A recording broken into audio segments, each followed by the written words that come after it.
Hey everybody, it's Ron from Pick Dawgz, and this is Ron's Rundown. We're going to go over the MLB games scheduled for Tuesday, July 18th, 2023. Now, if you like what you see, make sure to give this video a big thumbs up and subscribe to our channel. Don't forget to put your baseball picks in the comments section below. And if you're looking for my best bets, including my $19 rundown best bet, you can find those at the premium picks tab at pickdawgz.com.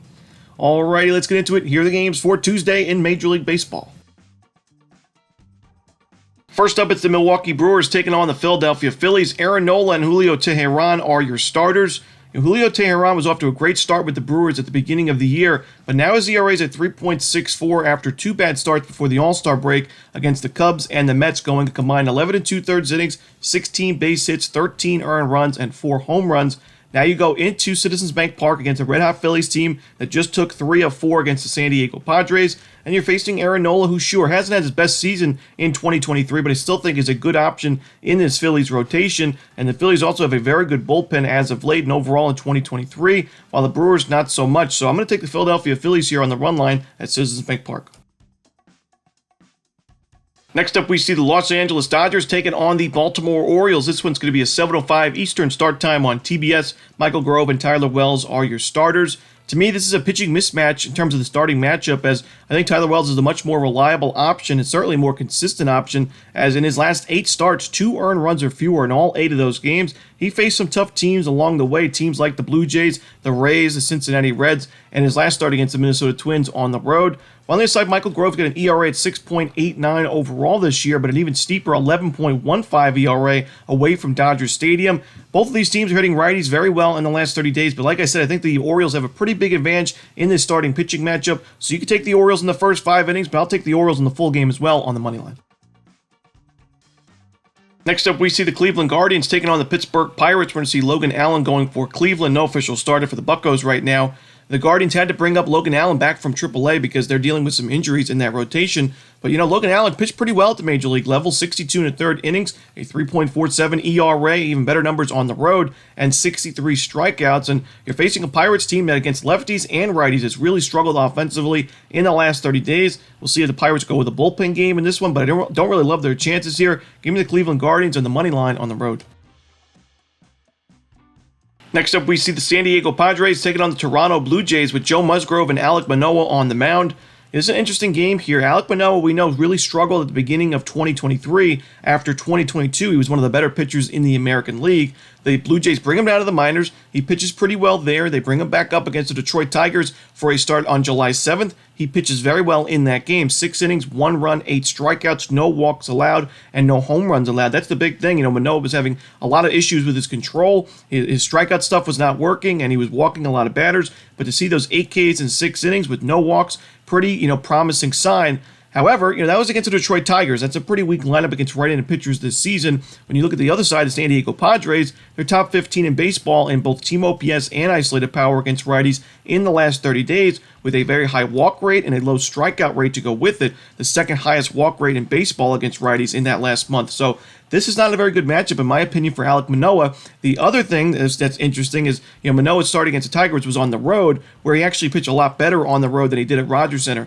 This year at Rogers Center, Manoah's got an 8.68 ERA compared to a ERA below 4 on the road. So for me, I don't love this spot for Manoah, even though he pitched really well in his last outing. And when you got Joe Musgrove on the other side, who's been one of the better pitchers in the National League over the last month or so, to me, this is not a good matchup at all for the Blue Jays. Give me the San Diego Padres on the money line at Rogers Center. Next up, it's the Chicago White Sox taking on the New York Mets with Lucas Giolito and Carlos Carrasco on the mound. Carlos Carrasco, it's been a disappointing season for him overall. He's got that ERA of 5.16, but he has made some improvements as of late, where in his last 5 starts, 4 of those 5, 2 earned runs or fewer, and his last game before the All-Star break, 8 innings of shutout baseball against the Arizona Diamondbacks in a 9-0 Mets win. Now, you got Lucas Giolito in this spot for Chicago. He struggled on the road this year with a 4.71 ERA. The New York Mets in the last month are actually hitting righties pretty well, where they're top 10 in baseball in both OPS and isolated power, with a pretty low strikeout rate to go with it. I like the New York Mets in this one at Citi Field on the money line. Next up, it's the San Francisco Giants taking on the Cincinnati Reds. Anthony DeSclafani faces his former team, and Luke Weaver on the other side for Cincinnati. DeSclafani was a member of the Reds for 5 seasons. He's had a lot of experience at Great American Ballpark. In his career, he is 20-22 through 319 innings of work at Great American with a 4.54 ERA. So, solid numbers for a Reds starting pitcher. And, I do think he is the better option here compared to Luke Weaver, who has really struggled in 2023. A 7 ERA on the season, even steeper 7.98 ERA at Great American Ballpark. The Reds offense we saw this weekend wasn't great against Milwaukee. Don't love this bullpen. I think San Francisco has the advantage in the lineup, the starting pitcher, and the bullpen. So give me San Francisco on the money line on the road. Next up, it's the Arizona Diamondbacks taking on the Atlanta Braves with Zach Davies and Bryce Elder on the mound. Neither of these starting pitchers was in great form before the All-Star break, but I got to say I'm a little bit concerned with how the Arizona Diamondbacks have looked overall since, right before the All-Star break, and, we saw them in the weekend series against the Blue Jays get swept. The offense hasn't been great, hasn't been really reliable. We saw him get swept by the New York Mets at Chase Field, and Zach Davies, he struggled more so at Chase Field, but even on the road, a 5.17 ERA this season on the road. The Atlanta Braves, the number one lineup in baseball against righties this year. In the last 30 days, that's certainly the case where they're number one by far in isolated power and team OPS with a low strikeout rate and high walk rate to go with it. I got to take the Atlanta Braves here, even though Elder, coming off a bad start where he gave 7 earned runs to Tampa Bay, I still think he's good enough for the Braves to win this game and cover the run line in the end. So give me Atlanta laying the 1.5 runs. Next up, we see the Miami Marlins taking on the St. Louis Cardinals. We're going to see Jordan Montgomery going for St. Louis. No official starter for the Marlins in this one. Now, the Marlins right now, in the last 30 days, are number 2 in baseball in team OPS against lefties, but 28th in baseball in isolated power. So it tells me a lot of singles. The BABIP right now is at 433, which is very unsustainable going forward. Not a lot of extra base hits for this team. So I don't necessarily love this matchup for Miami because Jordan Montgomery has been pitching really well for St. Louis. His last 7 starts, 3 earned runs or fewer in all 7 of those games. The Cardinals are 3-1 in his last 4 starts overall. I think Montgomery pitches well. The Cardinals' problems this year have not been because of the lineup. Their lineup is doing enough against lefties and righties in the last 30 days. They're top 15 in baseball in both team OPS and isolated power. The big problem's been the bullpen and starting pitching, but when you got Montgomery on the mound in this one, I think he does enough here for the Cardinals to win this game in the end. So give me St. Louis on the money line. Next up, we see the Tampa Bay Rays taking on the Texas Rangers. Taj Bradley and Nathan Eovaldi are your starters. I'm going to go with the Texas Rangers in the first 5 innings of this one. You could take them on the money line or lay a half a run, but I think the Rangers have a pretty sizable advantage in the starting pitching matchup. Nathan Eovaldi overall this year, 2.83 ERA, 2.93 ERA at Globe Life Field. I think he's the much better starting pitcher in this matchup, and Taj Bradley really not in good form going into the All-Star break, where his final 12 1/3 innings he gave up a total of 16 earned runs, I should say, with 6 home runs to go with it, and an 8-4, 7-6, and 6-1 Rays losses. So the Rangers in the last 30 days, they're number 3 in baseball in isolated power against righties, number 3 in baseball in team OPS. Pretty low strikeout rate. I like their chances to get to Taj Bradley early. I think Eovaldi's good enough in the first 5, so give me the Rangers in the first 5 innings. Next up, we see the Washington Nationals taking on the Chicago Cubs. Jameson Taillon and Trevor Williams are your starters. For me, this is more of a coin flip game than anything else, and if that's the case, I'd rather be on the team getting the plus money and a pretty good amount of plus money, and that's the Washington Nationals. I mean, both of these starting pitchers have faced the opposition once this year. Taillon struggled in 3 innings of work, getting up 3 earned runs and a home run in a 4-3 Nationals win. Trevor Williams, on the other hand, he went 5 1/3 against these Cubs, no earned runs and 4 strikeouts in a 4-1 Nationals win. So I think the value's there with Washington in this game. Do I think Taillon is better than his current ERA at 6.15? Sure, but is he better enough for me to want to take the Cubs at this kind of price? No way. Give me the Washington Nationals on the money line. Next up, we go to Kauffman Stadium as the Tigers take on the Royals. Tarek Skubal and Daniel Lynch are your starters.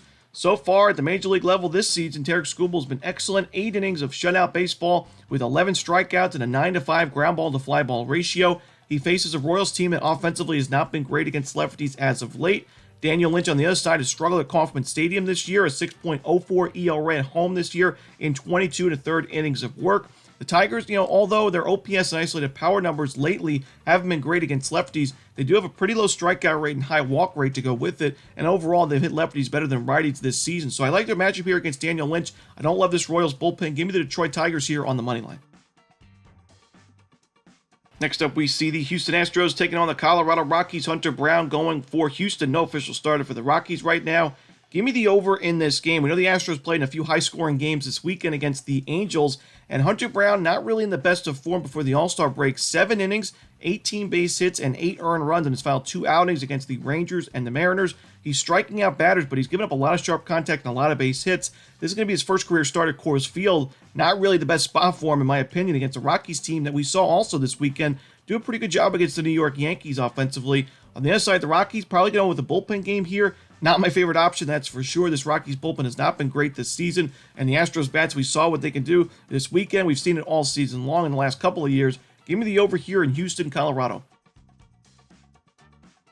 Next up, it's the New York Yankees taking on the Los Angeles Angels. Domingo Germán and Patrick Sandoval are your starters. And I'll love this matchup for Patrick Sandoval, even though the Yankees offensively have not been great against righties without Aaron Judge.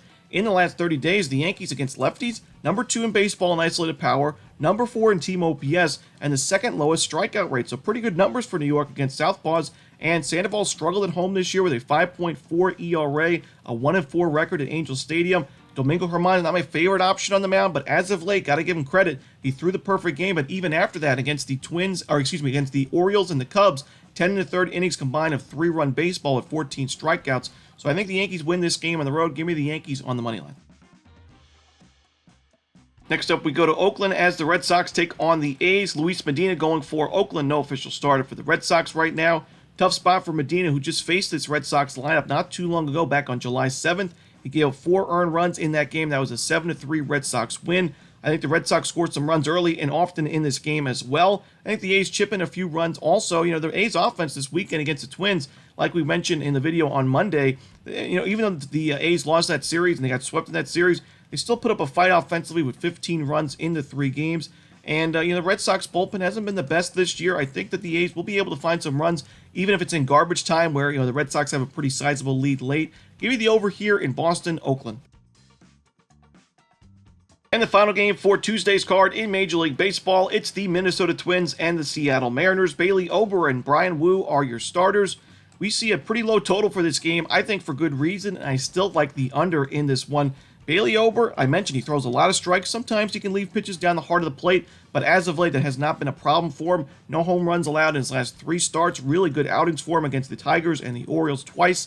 He's striking out batters. He's limiting sharp contact. He's got a 2.01 ERA on the road this year, and he's facing a Mariners team that's gotten better numbers against righties as of late at the beginning of the season, but it's still a very high strikeout rate for this team. That's also the problem for the Minnesota Twins, who have one of the higher strikeout rates as a team in baseball this year against righties, against lefties, you name it. Minnesota in the last 30 days, 27.8% against righties. Brian Wu is a strikeout-dependent starter who struggled in his Major League debut, but ever since that start has been a really sharp member of this Mariners rotation. He had 2 solid bullpens. I'm going to take the under here in Minnesota-Seattle. Could be the first to 3 wins this game. Give me the under to end the night. And that's it. Those are the games for Tuesday in Major League Baseball. Hope you enjoyed this video. If you did, don't forget to hit that like button and subscribe. And don't forget to put your baseball picks in the comment section below. Again, if you're looking for my best bets, you can find those at Pickdawgz Premium. As always, this is Ron Romanelli. Good luck.